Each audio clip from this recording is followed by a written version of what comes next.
क्या तुम भारत के लिए खुफिया मिशन करोगे? 2 साल तक उन्होंने पाकिस्तान के नक्शे रटे। उनका निशाना था पाकिस्तान आर्मी। उन्होंने पाकिस्तानी फौज की हर हरकत पर नजर रखी। एक भारतीय जासूस का पाकिस्तानी सेना में मेजर बनना। उस वक्त डॉक्टर AQ खान पाकिस्तान का एटम बम बना रहे थे।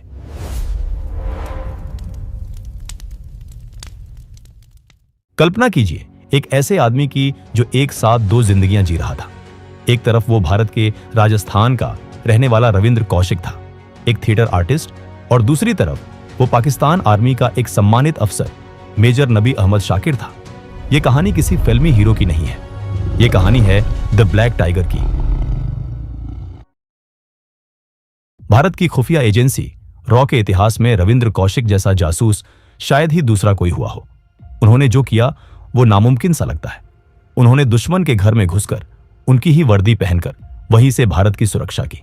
लेकिन बदले में उन्हें क्या मिला, वो जानकर आपका भी खून खौल उठेगा। कहानी की शुरुआत होती है 1971 के बाद। भारत ने पाकिस्तान को युद्ध में बुरी तरह हराया था और बांग्लादेश का जन्म हुआ था। पाकिस्तान के लिए यह हार एक बहुत बड़ी बेइज्जती थी।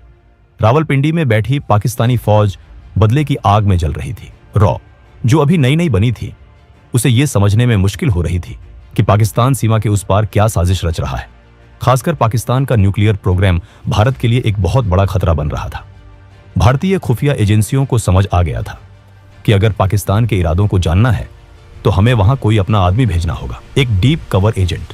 और इसी तलाश ने रॉ को पहुंचाया राजस्थान के श्रीगंगानगर में।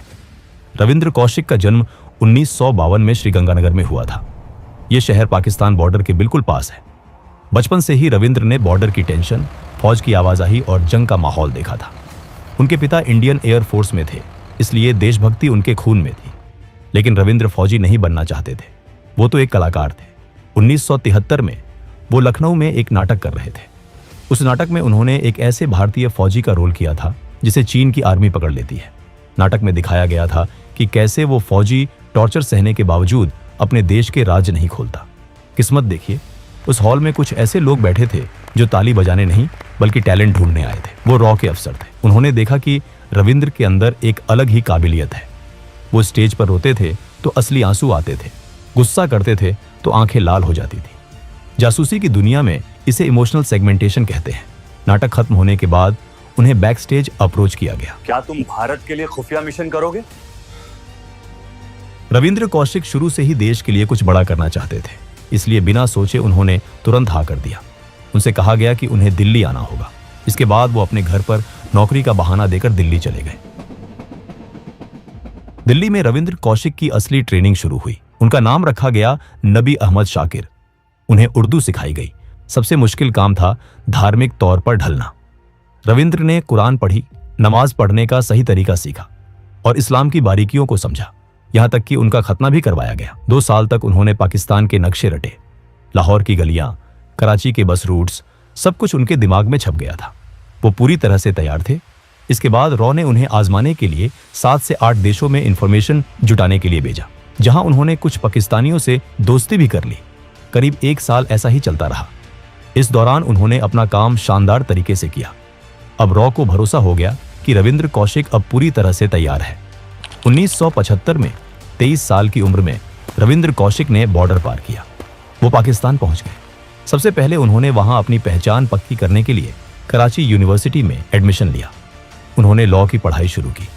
उन्होंने अपनी डिग्री पूरी की और सिर्फ पास नहीं हुए बल्कि अच्छे नंबर लाए। लेकिन उनका मिशन सिर्फ वकील बनना नहीं था, उनका निशाना था पाकिस्तान आर्मी। पढ़ाई के बाद उन्होंने पाकिस्तान आर्मी में ज्वाइन करने की कोशिश की। तभी किस्मत ने एक बड़ा मौका दिया। पाकिस्तानी मिलिट्री के अकाउंट्स डिपार्टमेंट में वैकेंसी निकली। रॉ से हरी झंडी मिलते ही रविंद्र ने अप्लाई किया। ये उनकी जबरदस्त काबिलियत ही थी कि उन्होंने पहले ही प्रयास में इस कठिन परीक्षा को पास कर लिया। इसके बाद उन्हें पाकिस्तानी सेना में एक कमीशन्ड अफसर के तौर पर तैनात किया गया। ये विभाग सेना की नब्ज होता है। फौज टैंक कहां भेज रही है, नए बंकर्स कहां बन रहे हैं, परमाणु वैज्ञानिकों को सैलरी कितनी मिल रही है, ये सब हिसाब अकाउंट्स डिपार्टमेंट के पास होता है। इस पद पर रहते हुए उन्होंने पाकिस्तानी फौज की हर हरकत पर नजर रखी। सब जानकारी वो भारत भेजते रहे। उस दौर में आज जैसा हाईटेक कम्युनिकेशन नहीं था, इसलिए एक जासूस का काम और भी जानलेवा था। अपनी रिपोर्ट्स भेजने के लिए रविंद्र को पोस्टल सिस्टम का सहारा लेना पड़ता था। वो इनविजिबल इंक से खत लिखते, जिसे पहले कुवैत या दुबई भेजा जाता था। वहां से भारतीय एजेंट्स उसे दिल्ली पहुंचाते। अपनी कवर को और मजबूत करने के लिए उन्होंने वहां शादी भी कर ली। उनकी पत्नी का नाम था अमानत, जो एक स्थानीय लड़की थी। उनका एक बेटा भी हुआ। अब नबी अहमद शाकिर पूरी तरह से पाकिस्तानी बन चुके थे। किसी को सपने में भी अंदाजा नहीं था कि ये शख्स असल में भारत का जासूस है। उनकी पत्नी को भी ये नहीं पता था। एक तरफ वो भारत के लिए अपना फर्ज निभा रहे थे, तो दूसरी तरफ अपनी काबिलियत से पाकिस्तानी अफसरों का भरोसा जीत रहे थे। उनकी इसी मेहनत का नतीजा था कि जल्द ही उन्हें तरक्की मिली और वो मेजर बना दिए गए। एक भारतीय जासूस का पाकिस्तानी सेना में मेजर बनना ये रॉ के लिए किसी सपने से कम नहीं था। इस ओहदे ने उन्हें सेना के बड़े जनरलों और यहाँ तक कि ISI के अधिकारियों के बीच बैठने का मौका दे दिया। 1979 से 1983 तक का समय रविंद्र कौशिक का सुनहरा दौर था। वो रॉ को ऐसी खबरें भेज रहे थे जो किसी और के लिए नामुमकिन थी। उनकी सबसे बड़ी कामयाबी थी पाकिस्तान के परमाणु कार्यक्रम की जानकारी। उस वक्त डॉक्टर AQ खान पाकिस्तान का एटम बम बना रहे थे। रविंद्र ने कहुता रिसर्च लैब्स और परमाणु हथियारों से जुड़ी कई अहम जानकारियां भारत भेजी। इसके अलावा वो आर्मी की मूवमेंट की खबर देते थे। उनकी वजह से भारत ने कई बार पाकिस्तान के अचानक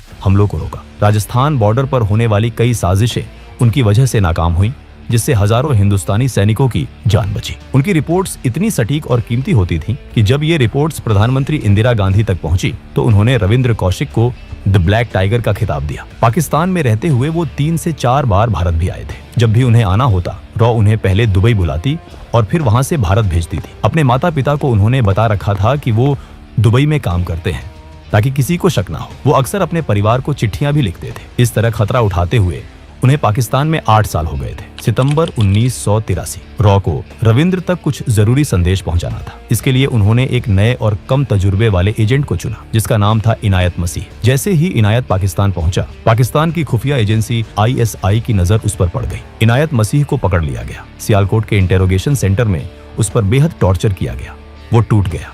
दर्द के मारे उसने उगल दिया कि वो एक बड़े एजेंट से मिलने आया है जो पाकिस्तान आर्मी में है। इनायत ने बता दिया कि मेजर नबी अहमद असल में रॉ एजेंट रविंद्र कौशिक हैं। पहले तो पाकिस्तानी अफसरों ने इसे मानने से इनकार कर दिया, लेकिन फिर उन्हें याद आया कि नबी का पाकिस्तान में कोई रिश्तेदार नहीं है, जिससे उनका शक गहरा हो गया। क्योंकि रविंद्र एक मेजर थे, उन्हें बिना सबूत के पकड़ना मुश्किल था, इसलिए उन्हें फंसाने के लिए एक प्लान बनाया गया। इनायत ने रविंद्र को मिलने के लिए एक पार्क में बुलाया। रविंद्र को इस साजिश का अंदाजा नहीं था, इसलिए वो वहां चले गए। जैसे ही दोनों ने बात शुरू की, वहां छिपे पाकिस्तानी सैनिकों ने देख लिया कि इनायत सच बोल रहा था। उन्होंने रविंद्र को चारों तरफ से घेरकर गिरफ्तार कर लिया। गिरफ्तारी के बाद रविंद्र को सियालकोट ले जाया गया। वहां उनके साथ जो हुआ वो सुनकर किसी की भी रूह कांप जाए। 2 साल तक 1983 से 1985 तक उन्हें लगातार टॉर्चर किया गया। 2 साल तक टॉर्चर इतना बुरा था कि उन्हें लगने लगा इससे अच्छा तो मैं मर जाऊं। ISI जानना चाहती थी कि उन्होंने क्या क्या जानकारी लीक की है, उनके नेटवर्क में और कौन है। लेकिन रविंद्र कौशिक टूटे नहीं। उन्हें यह भी ऑफर दिया गया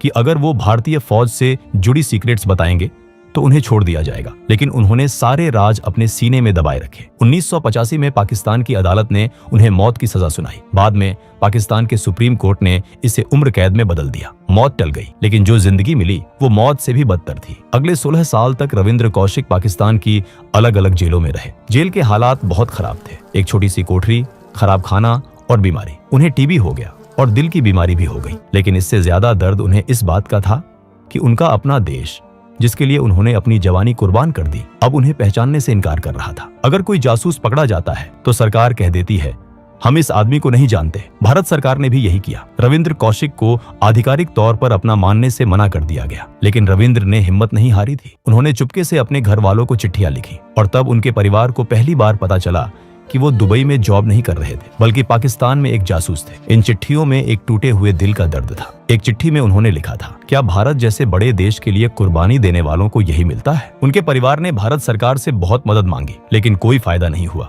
रविंद्र 18 साल तक वो जेल में सड़ते रहे। उन्होंने एक और खत में लिखा कि अगर मैं अमेरिकन होता तो 3 दिन में छूट जाता। अमेरिका या इजराइल अपने एजेंट्स को बचाने के लिए जमीन आसमान एक कर देते हैं, कैदियों की अदला बदली करते हैं। लेकिन रविंद्र कौशिक के लिए कोई डील नहीं हुई। वो वहीं सड़ते रहे। 21 नवंबर 2001 ठंड का मौसम था। मियां वाली जेल की ठंडी दीवारों के बीच द ब्लैक टाइगर की सांसें थम गई। TB और हार्ट फेलियर ने उनकी जान ले ली। वो सिर्फ 49 साल के थे। उनकी मौत पर कोई सलामी नहीं दी गई, कोई तिरंगा उनके जिस्म पर नहीं ओढ़ाया गया। उन्हें जेल के पीछे एक गंदे से कब्रिस्तान में दफना दिया गया। आज वहां शायद कोई निशान भी नहीं होगा कि वहां भारत का सबसे बड़ा जासूस सोया हुआ है। पीछे रह गया उनका परिवार। जयपुर में उनके पिता अपने बेटे के इंतजार में ही गुजर गए। उनकी माँ आमला देवी आखिरी सांस तक लड़ती रही। वो प्रधानमंत्रियों को चिट्ठियां लिखती रहीं, बस एक उम्मीद में कि शायद उनका बेटा वापस आ जाए। 2006 में वो भी अपने बेटे से मिले बिना दुनिया छोड़ गई। काफी संघर्ष के बाद सरकार ने परिवार को नाम मात्र की पेंशन दी। उनके छोटे भाई ने एक इंटरव्यू में कहा कि उन्हें सरकार से पैसे नहीं चाहिए, बस वो इतना चाहते हैं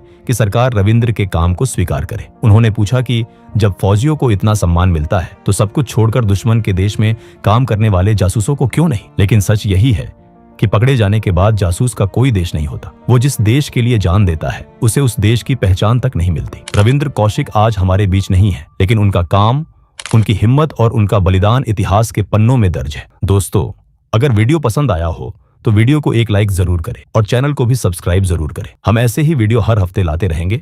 तब तक के लिए जय हिंद।